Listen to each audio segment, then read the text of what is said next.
Assalamualaikum warahmatullahi wabarakatuh. Alhamdulillahilladzi khalaqal insana fi ahsani taqwim thumma radadnahu asfala safilin illal ladzina amanu wa amilus solihat. Wassalatu wassalamu ala Rasulillah wa ala alihi wa ashabihi wa mawala la haula wala quwata illa billah. Bapak Ibu pemirsa, Assalamualaikum Nusantara dimanapun berada.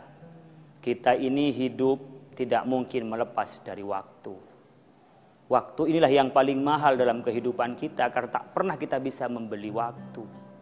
Tak pernah bisa kita mengulang terhadap waktu. Dan tak mungkin kita juga tidak membutuhkan waktu. Oleh karena itu, kita yang membedakan satu dengan yang lain hanyalah persoalan memanfaatkan waktu sebaik-baiknya. Kalau kita bisa memaksimalkan waktu, maka kita akan lebih bermanfaat. Kalau kita tidak bisa memaksimalkan waktu, maka hidup kita akan sia-sia.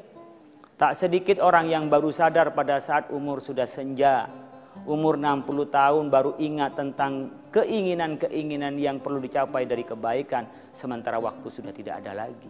Al-waktu kas-saif illam taqta qata'ak. Waktu itu bagaikan pedang. Kalau kita tidak mampu untuk memotongnya, maka kita yang akan dipotongnya. Kalau kita tidak bisa memanfaatkannya, maka kita yang digilas oleh waktu itu sendiri. Oleh karena itu, waktu inilah yang harus kita lakukan seproduktif mungkin. Setiap kita melakukan aktivitas tidak lepas dari hari, siang, dan malam. Hidup kita ini paling bisa dibagi di dalam kerangka 3 hal. 8 jam kita lakukan untuk apa? Untuk beribadah kepada Allah Subhanahu wa Ta'ala. Apakah sampai 8 jam kita ibadah? Orang alim bisa lebih dari 8 jam. Kenapa? Karena tidurnya pun dapat pahala. Kita bisa bagi fokus taqarrub kepada Allah 8 jam. Lalu kita 8 jam berikutnya itu apa? Untuk bekerja di jalan Allah. Kalau bekerja di jalan Allah berarti kita dapat pahala, tapi bekerja untuk bangga-banggaan fafi sabilih syaitan. Kalau kita mansa ala iyalihi fafi sabilillah, orang yang bekerja untuk keluarganya. Wa mansa ala walidayhi, orang yang bekerja untuk kedua orang tuanya, fafi sabilillah, maka ia di jalan Allah. Wa mansa ala mukatsirin fafi sabilih syaitan. Kalau orang berupaya hanya untuk bangga-banggaan, untuk kaya-kayaan, fafi sabilih syaitan, maka ia di jalannya syaitan. Oleh karena itu, bekerja yang karena Allah maka menjadi nilai ibadah. 8 jam kita bisa kerja. Dan 8 jam berikutnya kita bisa gunakan untuk apa? Untuk istirahat, untuk santai. Bisa dipakai itu. Jadi kita membagi hanya 8 tambah 8 menjadi 16, 8 lagi ada menjadi 24. Hidup kita tidak lepas dari waktu 24 jam dalam sehari semalam. Kalau Al-Quran menggambarkan nilai produktivitas itu dari apa? Dari waktu-waktu. Allah Subhanahu wa Ta'ala bersumpah waktu yang pertama wal fajri walayalin ash wasyaf'i wal laili idza yazhal fi dzalika qasamul lidhi hijr.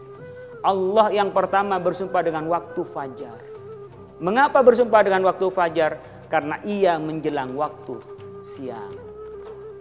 Perputaran waktu itu dan perpindahan dari malam ke siang itu berawal dari fajar. Biasanya pada waktu fajar ini mirip dengan kita baru dilahirkan. Baru kita dibangkitkan dari tidur kita. Karena tidur pada hakikatnya adalah mati kecil dalam diri kita ini. Maka wal fajri walayalin asyr. Merencanakan. Dan ada tanda-tandanya. Orang yang sering bangun pada waktu fajar wajahnya terasa cerah. Orang yang bangun pada waktu fajar dadanya akan lebih luas. Orang yang bangun pada waktu fajar itu maka ia akan lebih terbuka pada dirinya dan waktu akan terasa lebih panjang. Wal fajri walayalin asyr. Dan demi waktu fajar dan Allah Subhanahu wa Ta'ala bersumpah demi waktu fajar awal dari kehidupan kita. Yang kedua, sumpah Allah Subhanahu wa Ta'ala adalah wadduha wal laili idza saja ma wadda'aka rabbuka wa ma qala. Allah bersumpah dengan waktu duha. Kenapa waktu duha menjadi sumpah Allah? Pada saat matahari sudah menyingsing, sekitar 1 tombak begini menunjukkan apa? Kita mulai beraktivitas. Maka ada solat duha. Untuk apa? Untuk berdoa kepada Allah dari apa yang kita kerjakan. Allah berikan berkah dan berikan kebaikan. Acap kali kita berdoa tapi tidak bekerja. Acap kali kita bekerja tapi tidak berdoa. Orang yang berdoa tanpa bekerja bagaikan orang punya senjata tapi tak ada pasukannya. Orang yang bekerja saja tanpa dibarengi dengan doa bagaikan orang yang mempunyai pasukan tapi tak dilengkapi dengan senjata. Oleh karena itu, untuk mendapatkan senjata yang kuat, yang hebat, ditambah dengan tentara yang kuat dan hebat, senjata yang canggih dan senjata yang berikan keluasaan untuk kita bisa memenangkan dalam pertempuran, maka kita bisa dengan doa yang ikhlas, doa yang tulus. Tapi kita harus juga punya pasukan yang kuat dengan apa? Dengan upaya yang sungguh-sungguh. Oleh karena itu, waktu duha Allah bersumpah. Karena apa? Karena awal dari aktivitas kita. Biasanya dari awal yang aktivitas yang kuat, aktivitas yang giat akan berpengaruh pada waktu siang, sore, dan malam. Oleh karena itu, kita mengawali dari waktu duha. Sumpah Allah berikutnya kita ikuti setelah pesan-pesan berikut ini.